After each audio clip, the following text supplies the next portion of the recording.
thing I've noticed while, speaking with friends, family, relatives, or even clients themselves is that people have goals.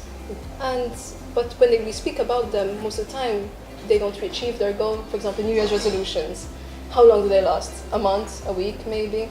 And it always makes me think about how motivation affects everything in our lives. Sometimes we're motivated to do things that we really enjoy, and sometimes there's something we really enjoy or something we really want to do, and we just don't want to do it anymore. And that really affects most of our lives. So I thought maybe let's speak a bit about it today because it's relevant for everyone. Definitely. And like you're saying, Mel, I think somehow we're all on a journey to achieve something, but motivation isn't a constant somehow. I think we go through phases where motivation maybe is a bit higher, and maybe other phases where motivation is a bit lower, the drive to actually do something to reach our goal. Maybe our goal is still there somehow, but we might not be working on it or maybe doing something about it. Is there something that might affect our motivation though, to go up and down so much? Is there something maybe external or internal that might affect it? I think, to be honest, it could be a mix of both. I think individually every person might have different things that motivate them, so it might be very useful for the person to be aware of what would have motivated him or her during the phase where they actually feel motivated, so to be aware of what's going on around them. I wonder if they would have received feedback from someone else that they're doing good. How important is to receive feedback? I mean, in a relationship, in a couple, that you're with someone who really matters to you. So if you're on this journey, on this thing to achieve this goal, for example, to lose weight, I really want to exercise to lose weight, for example. And what a difference can it make that my partner tells me, wow, you're really making a difference, to the opposite end, which is like, so you're going to the gym 3 times a week, I'm really not seeing a change. Actually, you're eating more, which is normal if you're exercising, but you're eating more, so you're really not going to lose that weight now.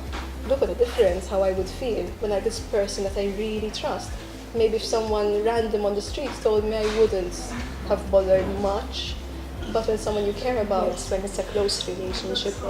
And I don't think everyone maybe would be doing an effort or maybe embarking on a journey of change or for other people's validation, so for other people to notice. It's sometimes a personal journey, it's something you want to achieve for yourself. But it's still nice somehow when other people actually notice, when they validate it, because unfortunately sometimes we don't even realize that we're making a change, or maybe we're so involved in other things that we're not noticing that we're making a change, and maybe other people picked up, and it's nice to know that. It's like, especially if we're trying to change something more personal, something that's like personal growth, for example, or a character, personality, we're trying to adapt how we react to situations. They're not something we can notice about ourselves, I feel, so it's more externally that people will see it. At the same time, okay, like we said, it's not necessarily I want validation from people, but it's always nice to receive. I mean, when you're at work and you're slaving away hours upon hours, you're not doing it so that your boss gives you a pat on the back and says, well done. But when he does it, it's like, all right, that's great. So it's always nice to receive positive feedback. And you're making me realize that it's not just the motivation to kickstart a change, but people need motivation to maintain it. And I think that's where feedback is nice, and that's where it comes in, because sometimes change is tiring and it's a bit scary as well. So and it's not long term. Yes. It's not like, tomorrow I'll go for a walk. I can do that tomorrow. I can wake up and go for a walk, it's fine. But can I do it every day? When it's sunny, when it's raining, when I have a stressful day, when I'd rather be cooking or playing with my dogs. It's like there's always something else. And sometimes I can prioritize and say, okay, I can go for my 10-minute walk, 15-minute walk, go home, and I still have time to do these things. But sometimes it just feels like the most extra thing. So in that moment, like you said, it's nice to get that feedback. And be like, I admire how you walk, how you go for a walk every day. I'd like to join you sometime, for example. And I think something else that's coming to mind is that it's okay to maybe fail during one of the days. Like if we're using the example of going for a walk, maybe one of the days you've missed it because something else came up, because you were feeling tired and well.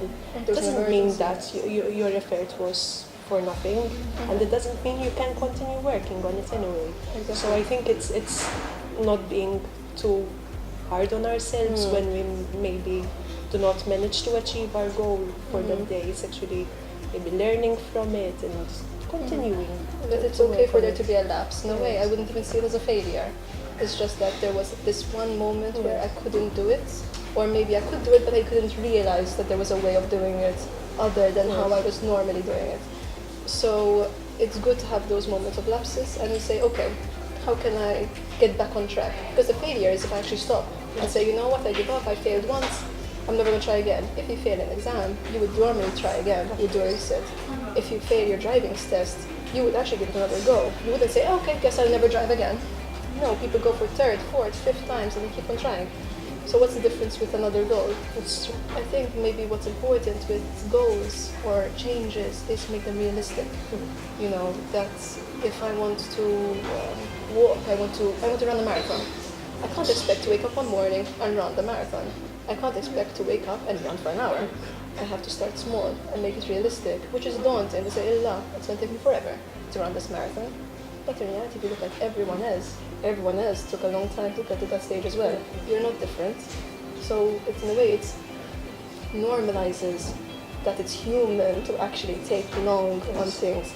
So focus on the small steps and get that kind of satisfaction that you managed this. Now let's manage a bit more. Now let's manage a bit more.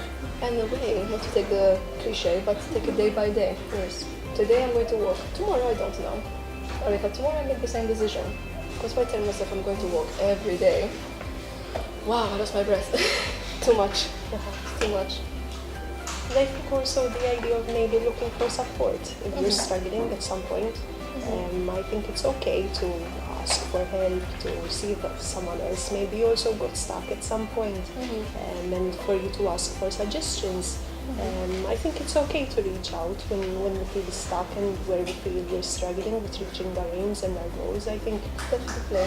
It's also to finding someone with a similar goal or a community of people. For example, if I again walking, I would join a hiking group, for example, where I meet other people who are walking and we'll see new places and get excited and make new friends who have the same goal. Maybe if I want to lose weight, I meet someone else who wants to lose weight as well, and we encourage each other, because maybe it's difficult for the people at home to encourage us, or they don't want that kind of pressure to be like, oh wow, I'm seeing a change. So you seek the support of someone like you, and you start comparing and be like, wow, this really worked for me, and this is great, and we should do this. Like, don't forget we have to exercise tomorrow, okay? So meet me at this time. And you have someone encouraging you, which is great.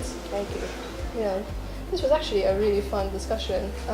Motivation is so important for everything. I mean, some things come easy, some things come more difficult. But like you said, it's so important to get the support of others, to get the validation and feedback. You don't have to exaggerate and be like, wow, you look amazing now. But you can make it realistic, and if you want to give criticism, give it nicely. If you're concerned, give it nicely. and not to discourage. And not to someone discourage. else. Exactly. If maybe you don't agree with this with this goal, maybe try to understand why it's so important for them. But like we said, it's also okay for motivation to go up and down. Yes. It's perfectly normal. Thank you, Ray. Thank you very much, Ben.